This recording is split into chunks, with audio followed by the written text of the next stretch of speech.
Oh, we catch up with Jaycee Gebhard, and we can call her CHA Player of the Month, Jaycee Gebhard, for the month of October. Jay extending her goal streak to 5 games during the weekend sweep of RIT at RIT, and the Colonials are also unbeaten in 5 games straight, coming home to take on number 10 Colgate. Jay, it seems like in many ways, I've kind of talked about this before, last year never really ended for you. You're still finding ways to put the puck in the net.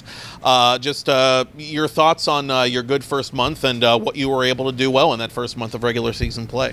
I think the biggest thing is just continuing to have confidence and just in practice get more thorough around the net. It'll translate to the games. I think our whole team's been getting better at that, as we saw 2 rebound goals on the Saturday game, kind of the part of our game that we're trying to clean up. So it's been nice to get rewarded for that, and it's obviously having good line mates around me makes it a little bit easier to score. Absolutely, and we talked to Lexi, one of those recurring line mates earlier, and that was certainly a fun chat, and make sure you check that out as well. Glad you mentioned Saturday's game. Again, you guys are coming off a sweep of RIT and College Hockey America play. Of note, it is your first sweep of the season, and it is the first time you were able to win a series opener, which I know had been kind of a struggle for the team previously. What did the team do well in that first game to finally get that kind of consistency you guys have been looking for throughout a whole series? I think everyone just was a little more focused. We knew that we've been lacking on Fridays, so it was a big priority for us last weekend to start that first period off and kind of rewrite the script for Fridays, not that it's just going to continue the entire season. So gave us a confidence boost to know that we can be ready for Fridays and that we can battle on Fridays. So I think it's a good step moving forward. How do you feel about the way special teams played in that series? Because, you look at the stat sheets and you don't see a ton of power play goals on your side, but you saw there were a ton of penalty kills, and you guys got one consistently at times in games when you absolutely needed them. And it wasn't just the defenders blocking shots or Bailey making saves. You blocked a shot here or there, or Rennie blocked a shot here or there. It seems like you guys have more of a bunker mentality on special teams this year, and it seems to be working. Yeah, obviously I didn't think that our PK or our PP did what we were supposed to, but our PK definitely showed up. I think that's one of our strongest suits is our PK, because everybody likes to block shots. So when you go out there, you know that if it gets past you, someone else is probably blocking it. So I think that our PK is definitely one of our strongest suits, and we know when to pressure and when not to and back up. But we've actually been getting, I know Temps has had a few breakaways on the PK, so we've been creating offense off it too, which is good.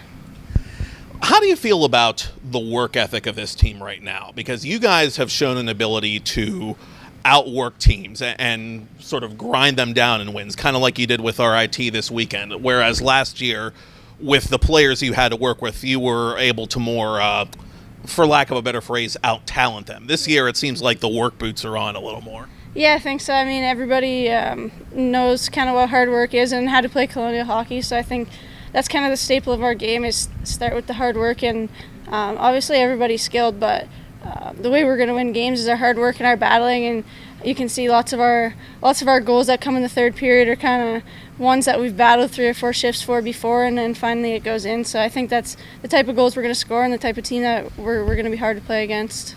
One thing I asked Lexi, I wanted to ask you as well. How do you feel just generally about the caliber of goaltenders that you've been up against from the beginning of the season to this point? Because to me, the thing about CHA, and looking at the conference in particular, is every team seems to have really above-average goaltending, even if their record doesn't necessarily show it, present company included. We all know Bailey's playing well. But, I mean, has that been sort of an added challenge for the offense this year, is having to face these hot goalies week after week? I think so, yeah. Obviously, every NCAA goalie is going to be really good, so it's just going to be finding ways to score in front of the net, get shots from the point, screen, scoring different ways rather than trying to look for the pretty plays. But we've definitely been getting better at that at each practice and each game, so it's just going to come down to being a little more poised in front of the net and even getting some more traffic in front of the net.